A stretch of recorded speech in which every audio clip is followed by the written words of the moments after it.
लोकसभा चुनाव को लेकर बीते रात अपने 4 उम्मीदवारों की लिस्ट जारी की है। इसमें हिमाचल की 2, हरियाणा की 1 और मुंबई नॉर्थ से 1 कैंडिडेट का नाम घोषित किया गया है। लेकिन यहाँ हम हरियाणा की बात करें तो गुरुग्राम से राज बब्बर के नाम पर कांग्रेस ने मोहर लगा दी है। आपको बताएं कि हरियाणा में 10 लोकसभा सीटें हैं। 10 में से 8 सीटें यानी अंबाला, सिरसा, हिसार, करनाल, सोनीपत, रोहतक, भिवानी, महेंद्रगढ़, फरीदाबाद पर कांग्रेस पहले ही अपने उम्मीदवार उतार चुकी है और 9वीं सीट यानी कुरुक्षेत्र की लोकसभा सीट को कांग्रेस ने इंडिया गठबंधन फॉर्मूले के तहत आम आदमी पार्टी को दिया है। लेकिन पेच फंस रहा था हरियाणा की 10वीं सीट यानी गुरुग्राम की सीट पर। लेकिन तमाम गुना भाग के बाद हाईकमान ने सेलिब्रिटी चेहरे पर अब मोहर लगा दी है। मंगलवार रात कांग्रेस पार्टी ने टिकट की घोषणा की है और मूल रूप से उत्तर प्रदेश के आगरा में जन्मे राज बब्बर काफी सालों से गुरुग्राम में रह रहे हैं और कांग्रेस ने राज बब्बर पर दांव खेला है। राज बब्बर के राजनीतिक सफर की बात करें तो 1994 में राज्यसभा के सदस्य बनकर राजनीति में कदम रखने वाले राज बब्बर को 1999 और 2004 में लोकसभा चुनावों में जीत हासिल हुई थी।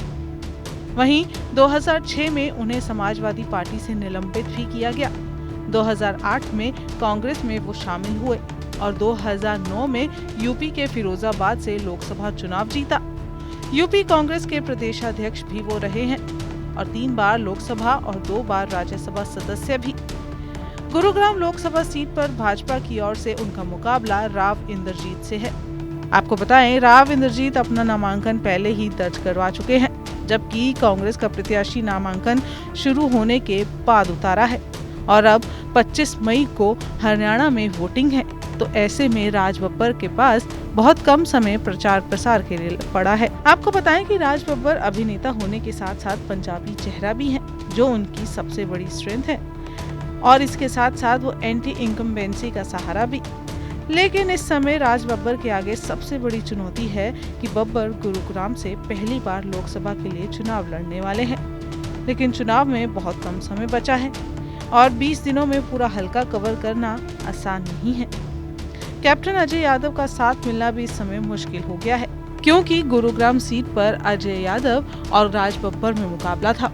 लेकिन अजय यादव को टिकट नहीं मिलने से हो सकता है कि वो नाराज हो, क्योंकि वो पहले ही कांग्रेस से काफी नाराज चल रहे थे और वो राज बब्बर को टिकट देने के समर्थन में भी नहीं थे। ऐसे में हो सकता है कि अजय यादव का भी साथ राज बब्बर को ना मिल पाए। वहीं राज बब्बर के खिलाफ राव इंद्रजीत बीजेपी से खड़े हैं। इंद्रजीत 4 बार से लगातार गुरुग्राम के सांसद रह चुके हैं और उनका पूरे क्षेत्र में बहुत अच्छा प्रभाव भी है। आपको बताएं कि कांग्रेस के लिए गुरुग्राम सीट पर अभिनेता राज बब्बर और कांग्रेस के सीनियर नेता कैप्टन अजय यादव के बीच लड़ाई फंसी हुई थी, जहां एक और भूपेंद्र सिंह हुड्डा गुरुग्राम सीट से राज बब्बर को चुनाव लड़वाने की हिमायत कर रहे थे। वहीं SRK ग्रुप यानी रणदीप सुरजेवाला, कुमारी सैलजा और किरण चौधरी गुट कैप्टन अजय यादव के नाम को आगे बढ़ा रहा था।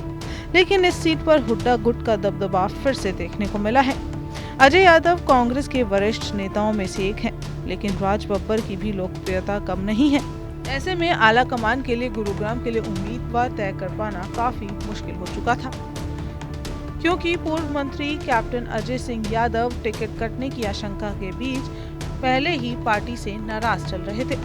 अजय यादव की नाराजगी को कांग्रेस दूर कर पाएगी या नहीं, ये अब बड़ा सवाल है और अगर कांग्रेस अजय यादव को नहीं मना पाई तो लोकसभा चुनाव में कांग्रेस को बड़ा नुकसान झेलना पड़ सकता है। बहरहाल रणदीप सुरजेवाला, किरण चौधरी और कुमारी सैलजा के SRK ग्रुप को फिर से झटका लगा है और बाजी हुड्डा गुट ने मारी है।